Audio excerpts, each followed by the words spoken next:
It's 3 a.m. on a Saturday morning. It's windy outside. I'm woken up by the sound of a rooster, as I was accustomed to being woken up by the sound of a rooster every day. I get up and I do my daily routine, which involved daily rituals as well as house chores. One of the things that I was in charge of also was taking care of the chickens and the turtles in the yard. And on this day, as I was accustomed to doing, I spilled the water in the yard after I was done cleaning. But on this day, Ukobela, which is my teacher, accused me of trying to kill her chickens. She says, the water has poison in it, you're trying to kill my chickens. And so this infuriated me because it was something that she was used to doing, accusing me of things. But on this day, I had taken too much. It was enough for me. Little did I know of the drastic turn that the rest of the day would take. And so after she says that to me, I retreat to Endumbe, which is the shrine where we would do our patient readings and also have our bone teachings where we would learn how to read bones and everything. I retreat to Endumbe and she follows me there. And she says something so profound to me. She says to me, the storm that you have, your inner storm that you have, that inner turmoil, you will forever have. You will never have peace in your life. And so I turn and ask her, then what am I doing here? What am I doing here if I will never have peace in my life? Because I left home, my safe haven, to go to a foreign land in search of that peace, in search of this healing that I had been looking for my whole life. Now, to paint the picture for you, I am a Pehlwe. Ipehlo is a training center for spiritually gifted people, if you could put it that way. I was an initiation to become a spiritual healer. But now I was getting to a point where I was starting to question this journey. I was starting to question why I was there and if I was doing the right thing. But after she said that to me, that was a triggering point that led me to leaving that day. So I had 120 rands to my name. I took that money, I took my ID, I took my card, and I marched. I walked out of that yard and I didn't look back. So I walked to the bus terminal, which is where I would find taxis. But when I got there, unfortunately there were no taxis, and I was told that you won't get any taxis at this time because it was a Saturday. And it's a rural area, it's extremely rural, and people aren't going to work, so taxis don't come that side on weekends. And so I'm left with no choice but to go to the next village, which is about 20 kilometers away.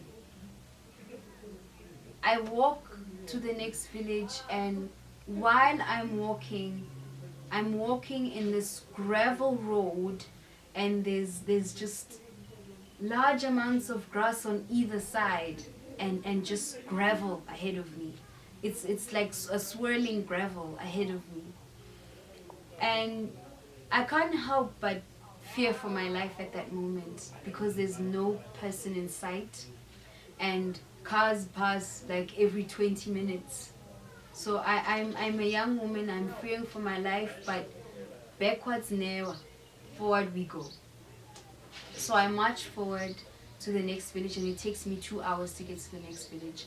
I get there at Grofikral village, I get a spaza shop, and I buy myself 2-liter Coke. Find myself a tree, I sit under that tree, and I drink my Coke. As I'm drinking this Coke, I'm contemplating what my next move is going to be. And so I look to my right and I see these 2 women doing their laundry. And I go up there and approach them and ask them where I can get taxis from. Now bear in mind, this is 8 gig. This is the Northwest. People here speak Tswana, and I am not Tswana, and I don't really understand Tswana. They speak deep Tswana, so there's that language barrier there as well, and I'm worried that they won't really get what I'm trying to say to them. But somehow I managed to get my message across, and they tell me, no, taxis, you won't find them now here. You'll have to walk to a school which is like 20 minutes away with a car. So it took me an hour to get to that school. I walked and got to that school, and I waited there. And with every passing taxi, I was told, your chances of getting a taxi are slim.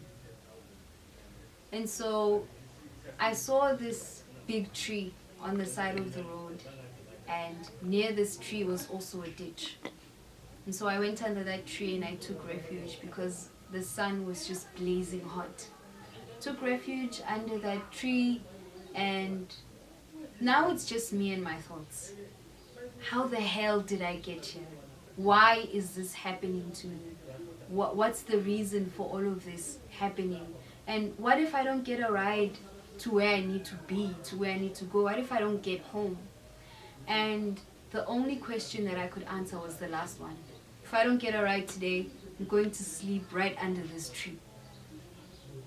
And when I looked under my foot, I saw this white stone, this one to be exact. I picked this stone up and I said to myself, this stone will remind me of this very moment, the day I get to tell my story. And so, with that said, I got up again and I decided I'm going to try hitchhiking, and if that doesn't work, then I'm all out of options. I get up and I try hitchhiking, but all the cars that are passing are just not stopping. They're just all passing me by.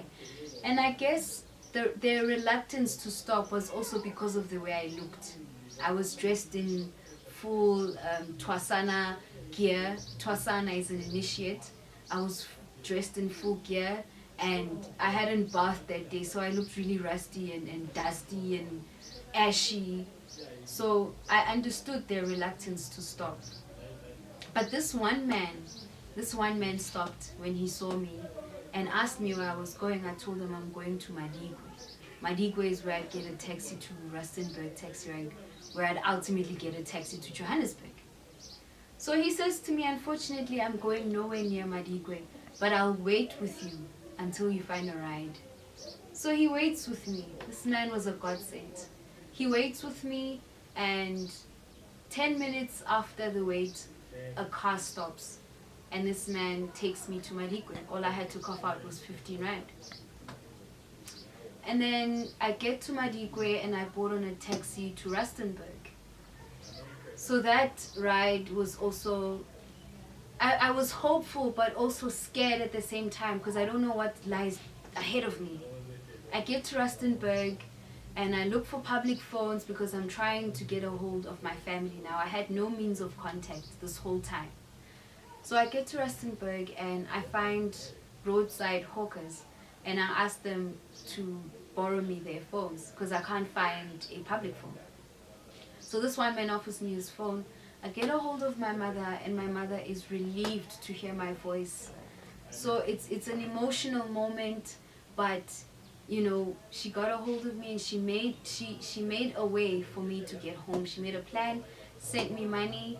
I boarded a ride home to Johannesburg, and that ride home was also very emotional because nobody wanted to sit next to me again. So the whole ride home I was just bawling my eyes out because everything hurt at that moment. Everything just hurt. Why was it supposed to hurt so much? Why was I in this position? I get to Johannesburg and my mother is waiting for me at the taxi rank.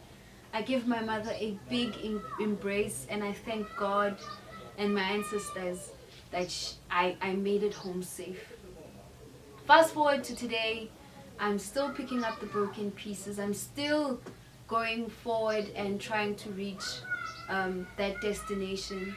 And I can't help but think of a quote that says that destiny is not by chance, but by choice. And I choose to follow my destiny no matter what.